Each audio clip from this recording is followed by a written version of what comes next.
Well, so here I am recording my homily for the 21st Sunday of Ordinary Time, and I am on a narrow path, kind of. Anyways, it ties in with the homily a little bit. So I'm on a narrow path, and the readings today are about a narrow path. Before we get to the narrow path, though, I want to talk about Isaiah in the first reading. And so Isaiah is prophesying today something very unusual. Today he's talking about something that the Israelites would really not have known what to do with, because his prophecy is about something in the future. God is going to intrinsically change the way the Israelites view the rest of the world. And so he's prophesying today that one day, whoever survives amongst the Israelites are going to go off to a distant land. They're going to proclaim the truth, God's revelation, if we want to call it the gospel. And then those people from the foreign land are going to bring it back, and they're going to bring it to the world. Well, the Israelites wouldn't have had a sense of this because they're the chosen people. God never ever asked them to go out to the world to share the faith. Now, as a Christian, as a Catholic, this should really sound familiar.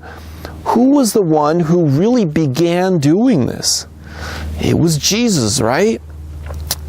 All of the Gospels have him wandering in and about the different towns and the villages, and he's bringing this message, this revelation to them, this revelation of salvation.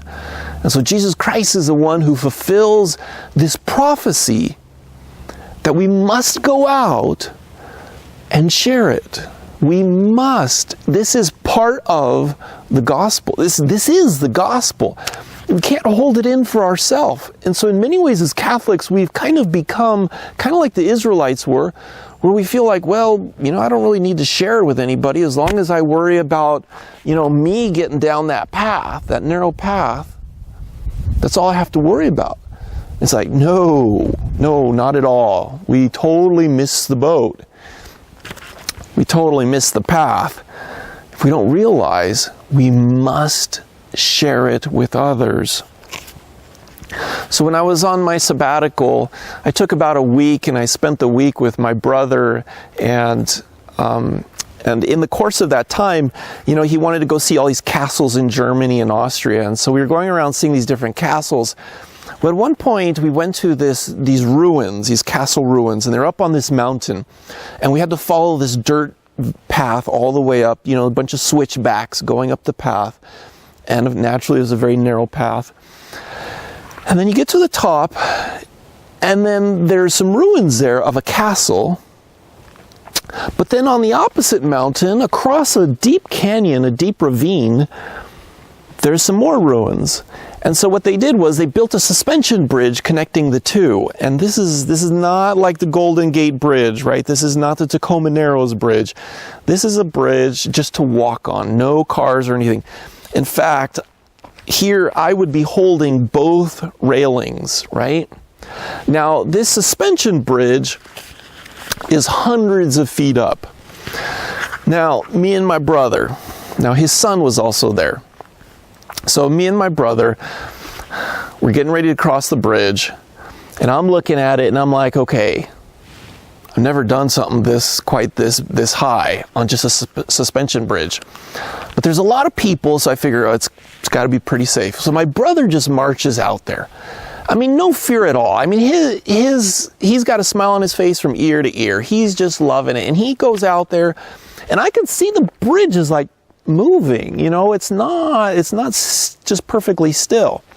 But he has no problems, and he's out there taking pictures and doing all kinds of stuff.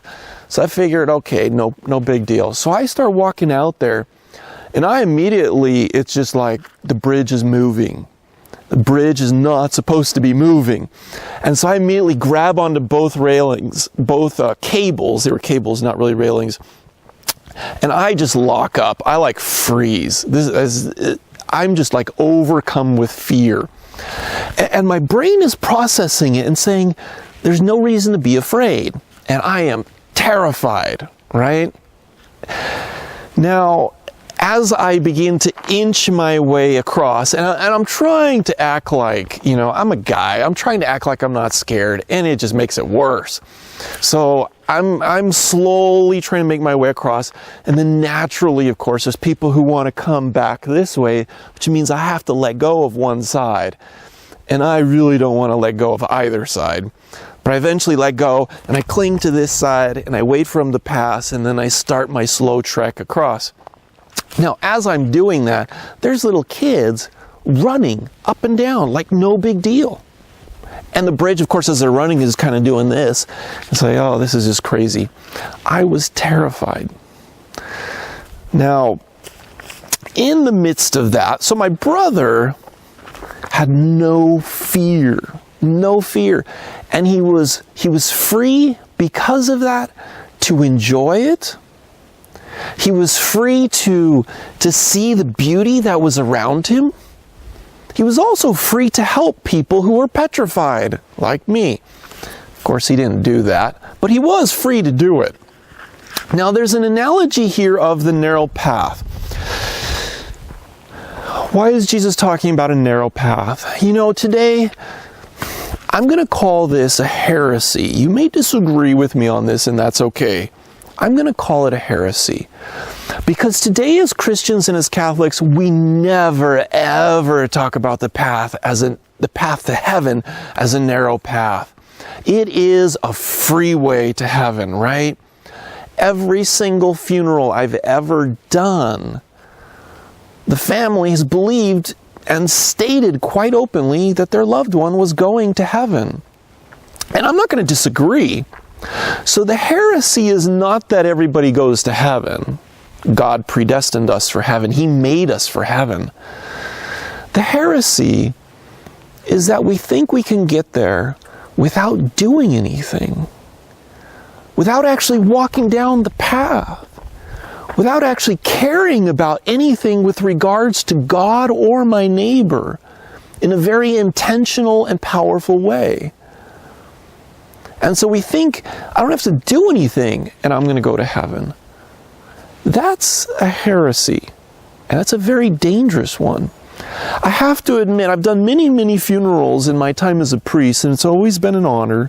Don't get me wrong, I'm not knocking it. It's always been an honor to be there for the family when they're grieving and praying for the deceased and placing them in God's mercy in His hands.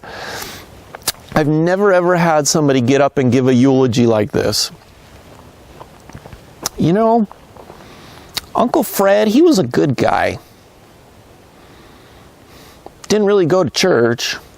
In fact, he never really talked to God, so I can't really say he actually loved God, because I never ever once heard him talk about God. Never saw him pray. In fact, usually when he talked about the Catholic Church, it was usually criticizing it. He loved his stamp collection, though. He loved his stamp collection. He would spend hours on his stamp collection. In fact, to be honest, I think he loved his stamp collection more than he loved just about anybody else. So I guess when you really look at the gospel, it's too bad that he's going to hell. Nobody talks that way, right? We don't talk that way. The danger is that I don't think we take God seriously. We don't take the narrow path seriously. The narrow path is not God's attempt to weed out the weak. That's not what He's doing. But it's the fact that our journey to heaven means something. It's real. Now, let's talk a little bit about that. My brother, on the suspension bridge, he had freedom to enjoy it. Remember the smile, ear to ear, just taking it in, no fears at all. That's what Jesus wants us to have on the narrow path, right? When we're on the narrow path, we have such beauty around us. I don't know if you can really see it on the camera. Maybe I'll take a shot or two of the sides here. But He wants us to take it in. He wants us to be able to thoroughly enjoy our lives, to not live in constant fear of anything. God's love has to put a stamp on that. Now, it's not just about taking in the scenery and being like a spiritual tourist. We have a mission. Now, like I said about my brother, he could have helped me, right? The reality is, on this narrow path, there are many people who lose their way, or become overcome with fear, or they become mired in their own sins, and they become trapped, or they're narcissistic. They wander down some hillside and they get lost. But when we have the freedom to live our faith fully, we know how to help them. We know how to get them back on the path. And we can give them courage and strength so that they too can enjoy this path to heaven.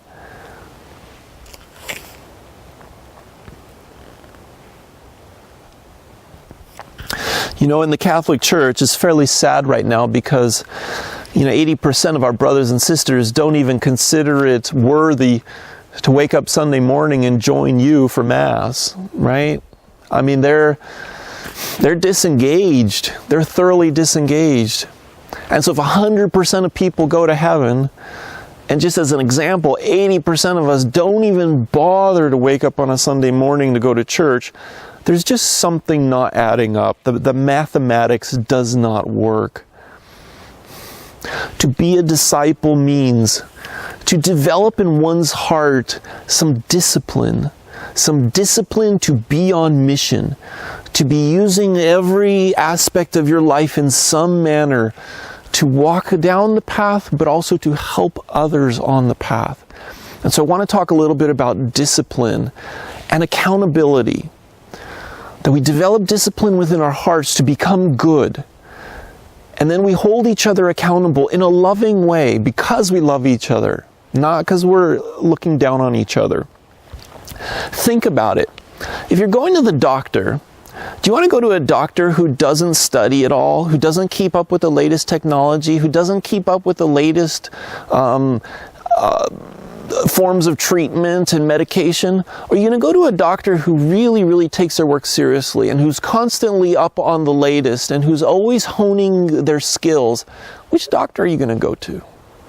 You're going to go to the one that has discipline in their practice. They take their patients seriously, and they love their patients. They love the people they work with. That's the doctor you're going to go to. Those doctors have no shortage of people coming to them, right? That's the kind of Christians we want to be. And so we need discipline. We need to grow. We look inside our own hearts and minds, and we strive to grow. Now, St. Paul in the second reading, and you can read it for yourself, he talks about discipline. He talks about the discipline to grow and to hold each other accountable. I want to use Boeing as an example just because. So let's say you work for the company Boeing. So you build airplanes. Now they have really, really important work because every time we get on one of their airplanes, we trust that that airplane is not going to fall to the ground before it's supposed to, right? It's going to land safely. It's a very important thing they do to build safe aircraft. Now let's say they decide to change their policies. And so their policies for the working environment are going to be this.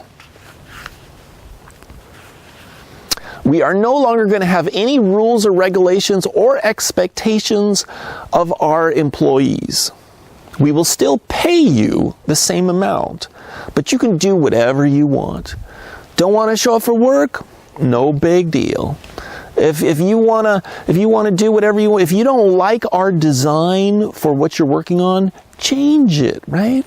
No quality control, don't worry about it. Now, if they manage to build one airplane after that new policy goes into effect, it would be a miracle. But if they did build that airplane, I'm telling you, I would not want to be on it, right? You lose discipline, you lose accountability. What happens? Anarchy. And so we're seeing that in the Catholic Church.